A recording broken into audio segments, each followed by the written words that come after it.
So medyo marami yung nagtatanong po sa nakaraan natin na video tungkol po sa 4Ps, kung paano daw po ba makapag-apply sa 4Ps. So ang tanong, ina-applyan ba talaga ang 4Ps or kailangan ba mag-apply para maging member ka ng 4Ps? So yan ang pag-uusapan natin sa video na to.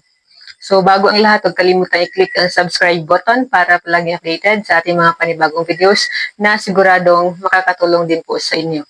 So gusto kong klaruhin na hindi po ako trabahante or hindi po ako nagtatrabaho sa DSWD. So ito pong ibabahagi ko sa inyo ay nakuha ko lang din po mismo sa DSWD po na Facebook page at gusto kong ibahagi po sa inyo para malaman po ninyo yung mga hindi po makakapag-Facebook or hindi po nakapollow sa page ng DSWD. So alam ko sobrang dami pong mga comments, mga bad comments about sa 4Ps, lalo na po yung mga, halimbawa yung mga miyembro daw po na kahit hindi sila kwalipikado ay naging miyembro sila ng 4Ps. So kung may mga reklamo po tayo tungkol dyan, halimbawa yung mga kapitbahay natin, palagay natin hindi naman sila pasok sa qualification or kwalifikasyon ng 4Ps, so maaari po natin ireklamo yan sa DSWD. At sa susunod na video natin, yan ang pag-uusapan natin kung ano ang dapat gawin kung mayroon tayong mga alam na mga tao na nasa 4Ps pero hindi naman kwalipikado. So ngayon, sagutin natin, kailangan ba mag-apply sa 4Ps para maging miyembro? So ang sagot po ay hindi. So sa kasamaang palad, hindi po ina-applyan ang 4Ps dahil ang 4Ps po, mayroon po tayong tinatawag na listahanan or yung tinatawag po nila na Household Targeting System for Poverty Reduction or yung NHTS-PR. So ano ang listahanan? Ang listahanan ay magkaiba sa 4Ps. Ang listahanan, ito ang listahan ng lahat ng mga poor or yung mga mahihirap na Pilipino at ito ang nagiging basihan ng DSWD para sa pagpili ng magiging kwalipikado sa 4Ps.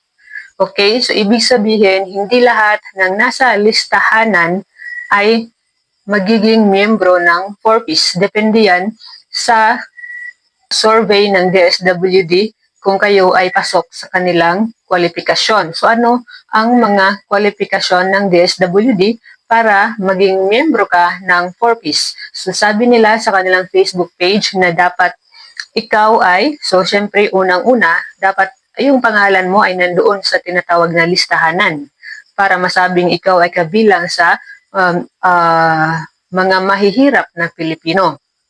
Pangalawa, kailangan ikaw ay mayroong 0 to 18 years old member ng pamilya. Again, 0 to 18 years old na miyembro ng pamilya dapat mayroon ka. O di kaya dapat ay mayroong buntis na miyembro sa panahon ng enumerasyon. Ano yung enumerasyon? Yung time na nag-survey ang DSWD sa inyo. So kung kung may buntis, so qualified din kahit na walang 0 to 18 years old. At syempre yung panghuli, kailangan ay sang-ayon ka sa kanilang sinumpaang tungkulin. Kailangan sang-ayon ka sa iyong susumpaang tungkulin at responsibilidad.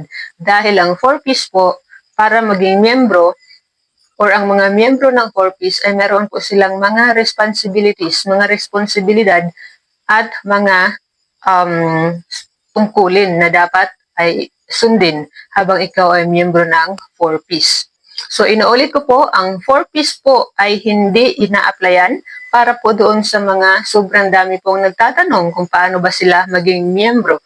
So tanging ang DSWD lang po ang pipili sa inyo at ang basihan ng DSWD sa pagpili ay ang listahanan.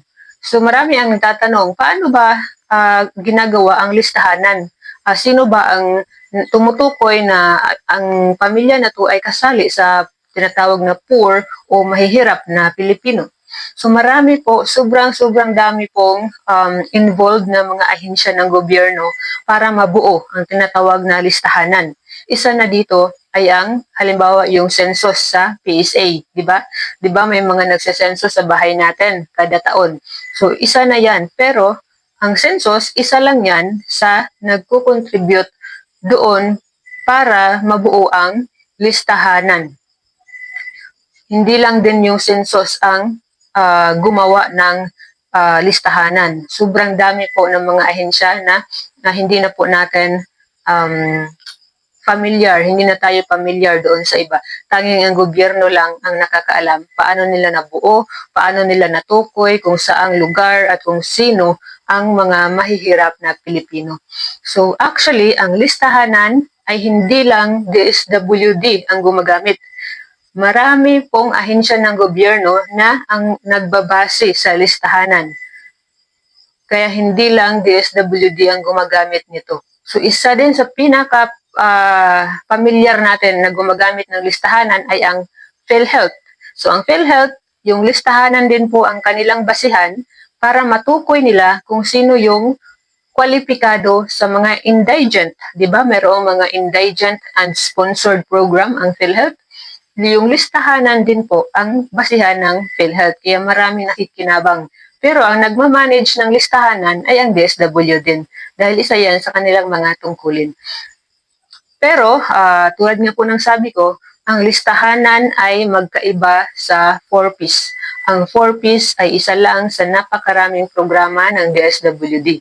At ang listahanan ang basihan para matukoy kung sino ang kwalipikado para sa 4Ps. Sana po ay klaro, sana po ay may natutunan tayo sa video po natin at may naintindihan po tayo para masagot po yung mga katanungan natin kung paano ka maging miyembro ng 4Ps.